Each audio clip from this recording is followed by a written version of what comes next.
throuple, whatever that is, may not be the most egregious personal scandal, even within her own House caucus. FEC records show, for example, that in the past 3 months alone, Congresswoman Ilhan Omar has directed almost $150,000 in campaign funds to a company owned by her alleged lover, Tim Minette. Scott Johnson is an attorney. He blogs over at powerlineblog.com. He's an expert on Congresswoman Omar, and he joins us tonight.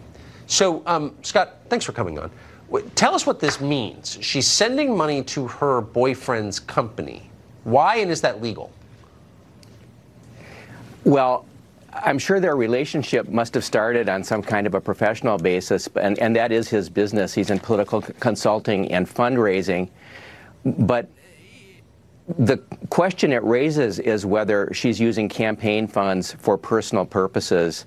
And that harks back to her time in the state legislature. We learned this year at the conclusion of a year-long investigation by Minnesota State Campaign Finance Board that she freely used campaign funds on a penny ante type basis for personal purposes on at least 9 occasions, and they ordered her to pay back the funds and fined her for it.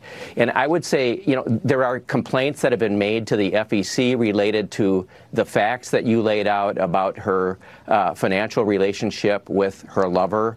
But the FEC isn't entirely a functioning agency, and I think it's going to take some time for that to play out. In the meantime, I'd encourage your viewers to take a look at what can be learned from this state campaign finance board investigation that incidentally discovered that she had filed at least 2 years of tax returns jointly with a guy who she's now married to, but wasn't her husband at the time, while she was married to her brother, whom she married in 2009. And in Omar's case, we don't have an old-fashioned kind of a, woman or man cheating on her spouse scandal. We have not just that, we have a scandal of a new kind of frauds, kind of for the age of Trump. And in fact, President Trump talked about it with great point at the rally in Minneapolis. So it's of interest here. This Daily Mail, you covered this in Trace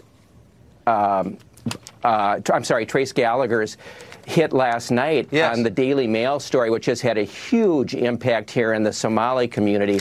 To my surprise, I've been talking to Somalis all day.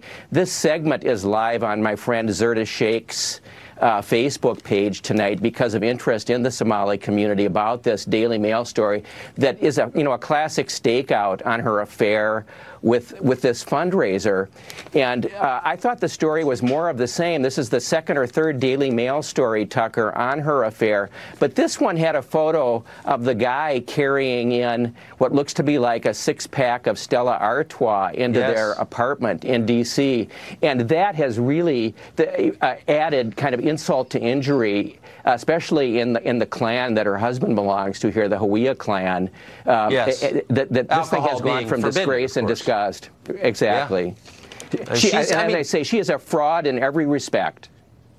She married her biological brother and lied about her identity to sneak into the country, it sounds like. I mean, there's certainly preponderance of evidence to just that.